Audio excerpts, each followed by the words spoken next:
Hello. Hi, Emma. I think the best thing to do is just to introduce yourself and tell me about your business. Okay, thank you for that. So I'm Angela Cuthbert. I am from Well Planning Consultants, and I specialise in giving people protection, peace of mind and complete control.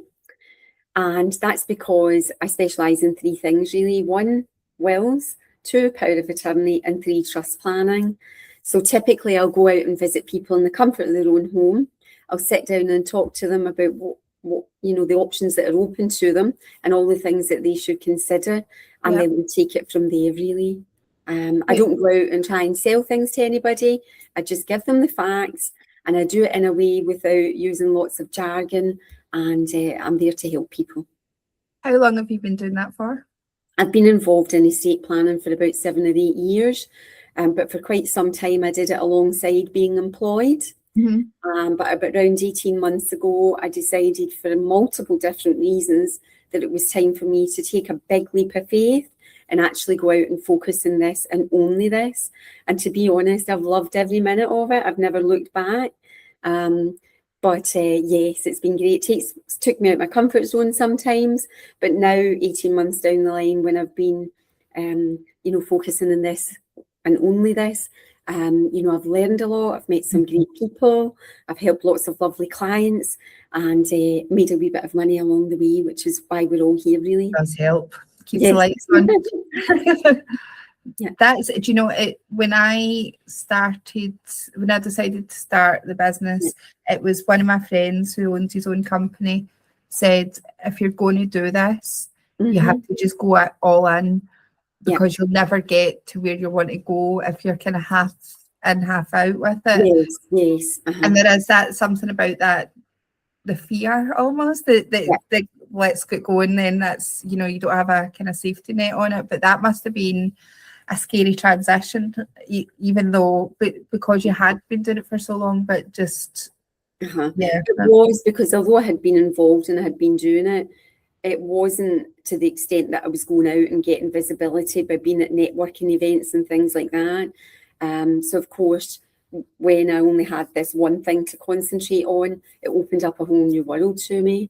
And it's just been lovely to go out and have meet a great group of people really at various networking events, etc. And I was told right from the beginning, you should never say to people, and what is it you do then? So I've been trying very hard to work on the art of conversation and the right kind of intros and things like that.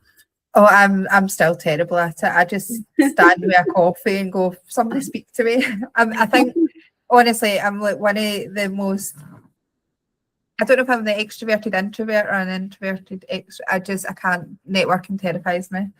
But, so what do you say to people then if you don't say, what do you do?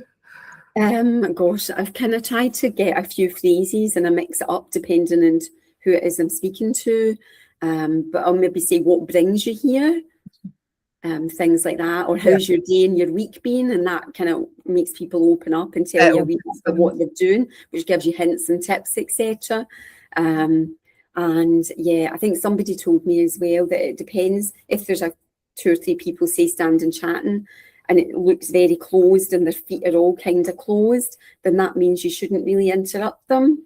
But if their kind of feet are kind of more open, and the way they're standing is more open, then it is okay to just approach people and say, do you mind if I join you?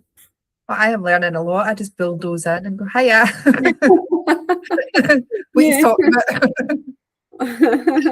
What has been like the biggest myth then that you've found from starting your business that people have said to you? Oh my goodness, what is the biggest myth? Gosh, that's a hard one, Emma. I'll hit you with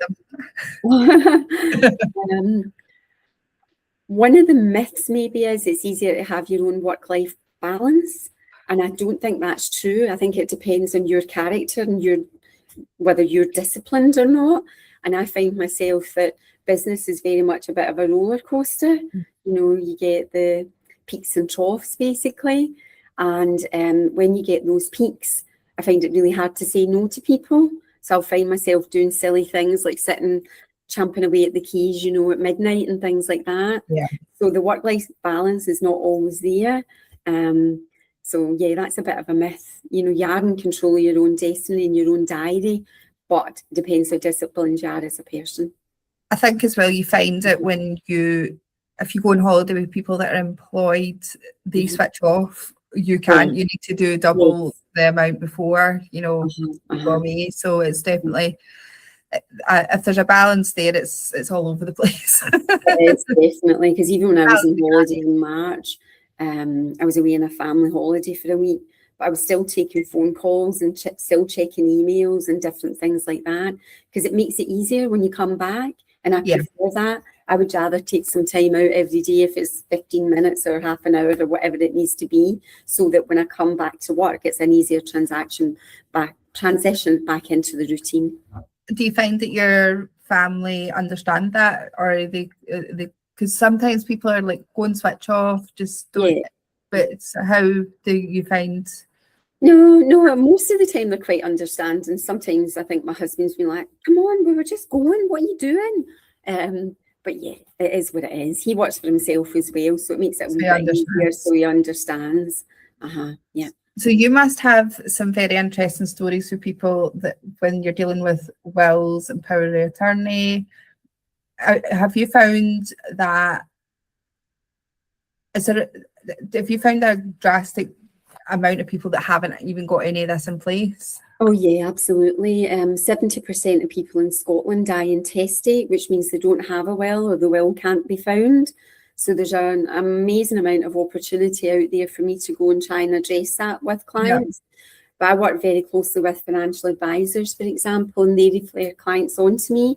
So there's already a bit of trust there by the time I speak to the client, rather than a cold referral.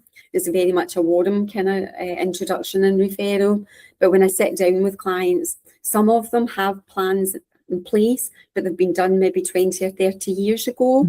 And so much has changed in that time that they really need to update them. But quite often I also see people and they've got no wills, no power of attorney. And then I've had some situations where, people maybe have a friend or a relative who's ended up in care, and the family homes had to get sold to pay for care costs. So they've been interested in also speaking about family protection trusts, which there's a number of good reasons why that might suit a client, but one of them is long-term care implications. That's it. It's the things that people don't think about until it's there in front of them. So that's... Yeah, absolutely. But people are better to speak to me before a crisis. You know, we've had lots of mercy dashes to hospitals, etc., when people have been extremely ill and they've almost left it too late to get their wills and things in place. So we've got to kind of go out and get documents signed while they're, in hospital. People should do it long in advance. They should have proper planning in place to make sure that, they've got that protection for when whatever happens, because who knows what's ahead of them. It does happen. I know, exactly. It's something I need to get sorted, to be honest. So there you go. I've got nothing in place. What is something that you would go back and tell yourself, you're like when you first started out with everything? What's something that you go back and just as a lesson for yourself? Be more patient, because I think when I first started out, then I wanted everything to happen really, really quickly. But it is literally, I know it's a cliche, but it is a journey. Sometimes you've just got to have patience. And if you have the tenacity to keep going and put the effort in, it'll eventually pay off for you. But it didn't seem like it at times. How are you finding the networking? Is that your kind of way of, I know you were saying about the financial advisors, but do you find that's the best way forward for Absolutely. Getting in front of people that way? Yeah, definitely. So I'm lucky out with networking. I was able to strike up a couple of kind of good relationships with some financial advisors, and they keep me going in referrals. So often. It's not enough, so hence why I need to go out and network as well, to have that visibility so that people know who I am. But I also work with accountants and solicitors, etc. Because what they do complements what I do. The kind of services go hand in hand. Absolutely. So it all kind of goes full circle for it. Yeah. And even a financial advisor, if they're really good at what they do, when they're doing a fact find with a customer and trying to find out all about them, they won't just ask, have you got a will in place? Yes. Okay, then tick in the box, let's move on. If they're really good at their job, they'll actually have a more meaningful conversation by saying, oh, well, that's great, you've got a will in place, but when did you put it in place? When was the last time it was updated? What does it protect?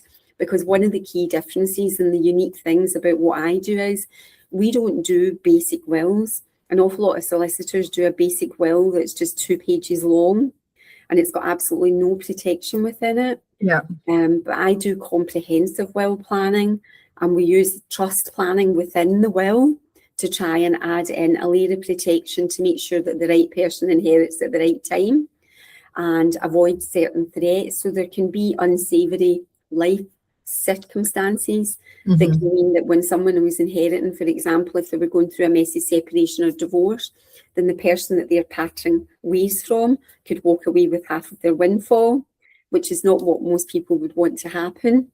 Yeah. Or if somebody, for example, was having financial issues, maybe insolvency or bankruptcy, then if they're to get a windfall and they've only got a very basic will, it could bypass them and go straight to their creditors. Yeah. So we use trust planning within the will to protect against these types of things, and lots of other examples that I could rhyme off as well. And it just is a more kind of robust way of dealing with it, really. That makes a lot of sense, though. I like that. Yeah. Because you don't think that, what was it was someone I know's parents have split and they both got new partners, but their will was when they were together. So I was saying, well, they would get, if you die, they'll still get it, you know. Yeah, absolutely. Because in Scotland, spouses and children have legal rights. So it's really difficult, for example, to disinherit a child in Scotland, because even if you don't name them in your will, they're entitled to a share of your estate. So if there was a son and a daughter and you only named the daughter, then they're entitled to 50% each. So, you know, even if not named, they've got 20 years to come along and make a claim on someone's movable estate. And spouses are the same. So people who separate but never ever get divorced, unless they've got a formal separation agreement which waives the right to any inheritance, then that spouse who they could have parted ways from, say, 20 or 30 years ago, can still come along and take it all. This is the dream. This is I'm holding out for someday. One of these days, in 20 years' time, somebody going, you're technically inherited. Oh dear, I know. Yeah. And another good reason why people should make sure they've got their will is not just to make sure that the people they want to benefit do and at the right time for them, but it's also, you know, for example, people who have got children under 16, they must, as part of their will planning, appoint guardians for their children. And if they don't, and there's no surviving parent, then it's social services that step in and take children through a process which can be really disturbing and alarming for them, even if there's siblings or grandparents or whoever that are willing to step in and look after them. Yeah, it's not just a case of I'll take them. Well, that's exactly. interesting. Because my circumstances are with my partner, he's divorced.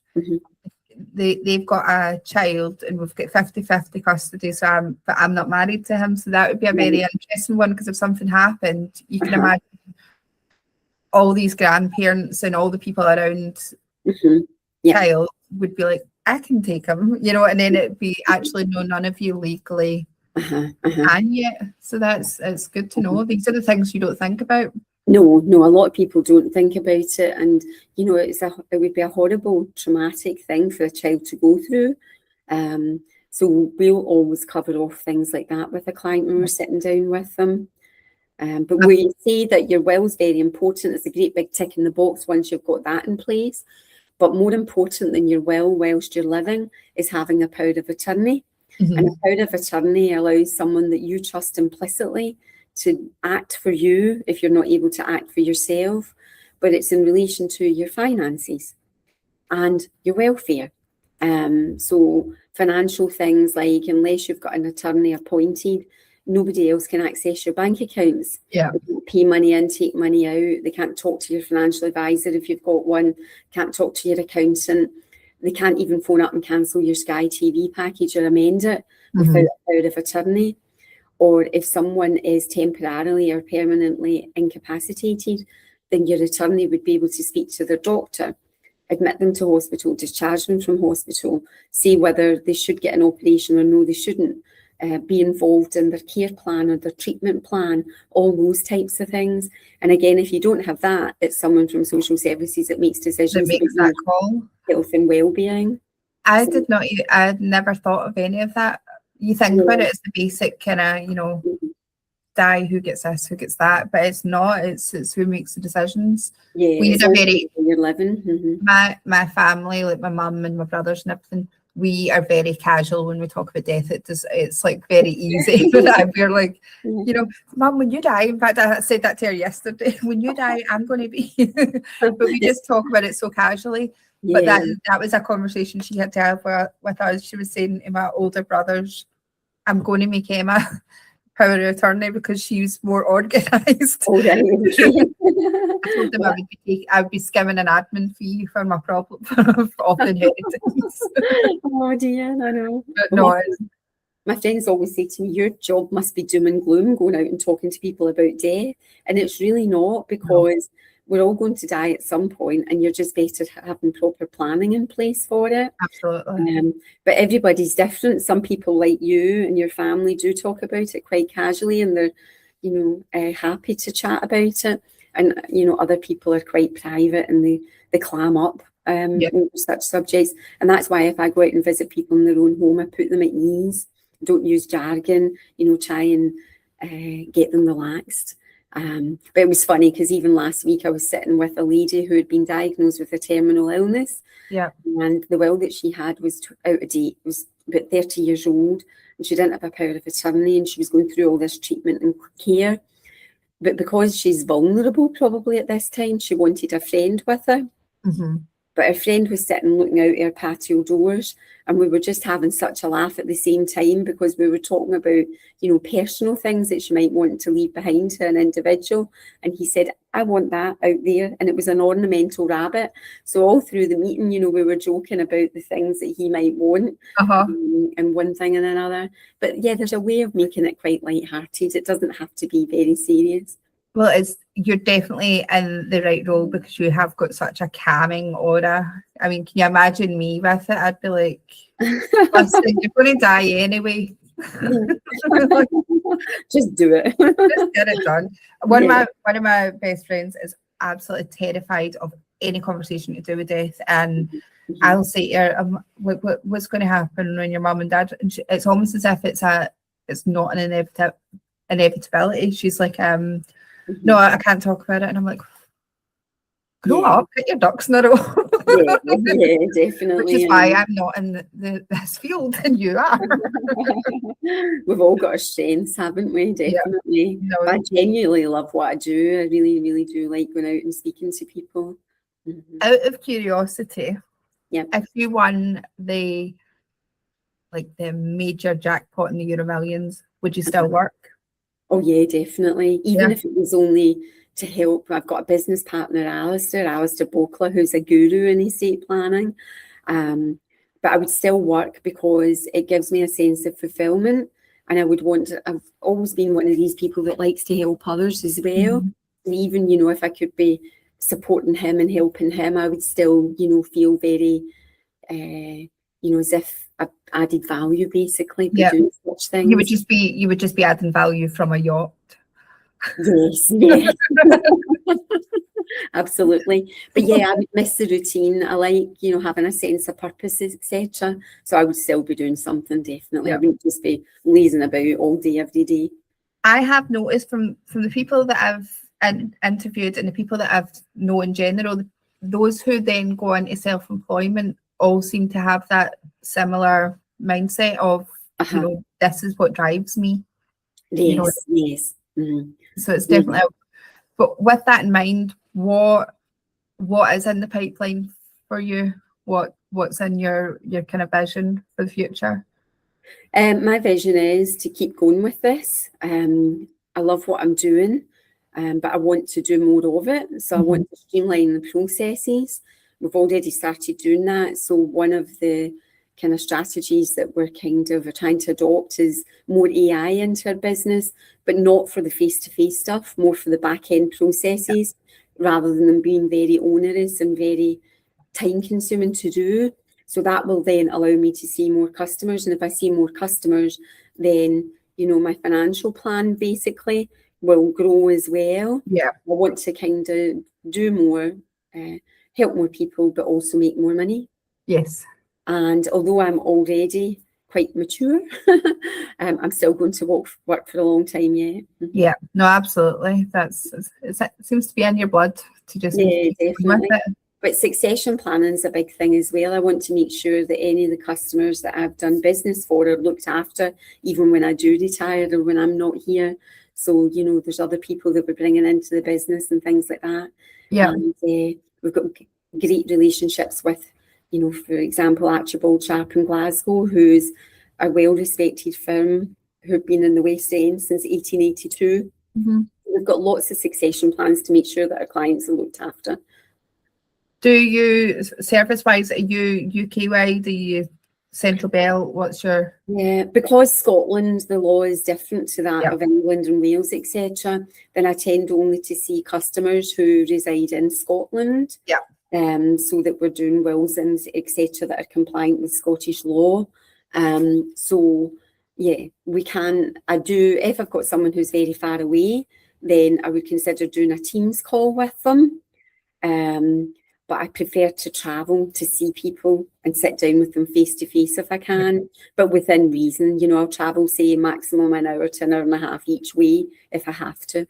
Yeah, you're up Shit Creek if you're up in the Highlands. Yes, I've done a case, for example, for a couple who owned a home in Spain, and they were out there for 3 months or something. They can stay at a time, but they've also got assets in Scotland, and they needed to update their will in Scotland. But they had not long gone out to Spain for their 3-month sabbatical kind of a thing. So I was still able to cover that off by using technology and different things. So it's not out of the question to do things for people who do live, due to the geography of Scotland, you know, a wee bit further away. Yeah, to do. Yeah. That's brilliant. Love that. Yeah. Now I've got a very difficult question for you. So you are allowed to have some time to think, okay? Okay.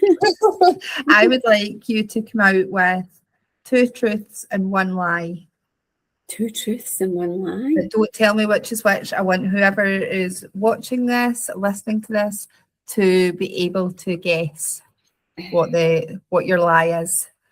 Okay. I think I do need time to think about this, Emma. All right, I'll dance. Well done. About me, or just anything? About you would be good. Or it could be about the industry, if you know something about the industry. So that. I'll try. I can write things down, but then I'll make it far too easy for you, you know, if it's very obvious things.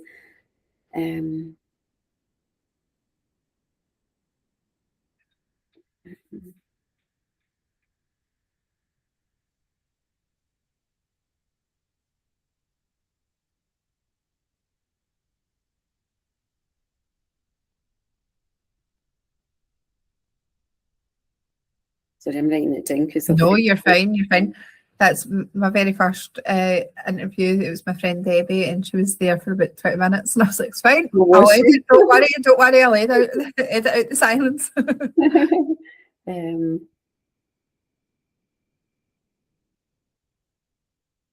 Okay, so I love skydiving. I love helping people, and I love my family very, very much. They're the most important thing. Oh, I know for a fact that you hate your family, so they're not in the will. Perfect. We'll get people to guess then in the comments from it. But thank you so much for your time with us. I really appreciate it. And if there's anything that if you want me to put in a link for your calendar for one-to-ones, or just let me know and send me the link for it, because then I can put that into the comments as well. We want to get as many people sorting their lives out, getting their wills in place, because you will die. Absolutely. That's what I always say to people. If you know someone who's going to die in the next 100 years, please send them my way. Love it. Love it. Absolutely. And where there's a will, there's a way, Emma. I see what you done there. I see what you done. I love it. Yeah. Right, I'm going to stop the recording. Okay. As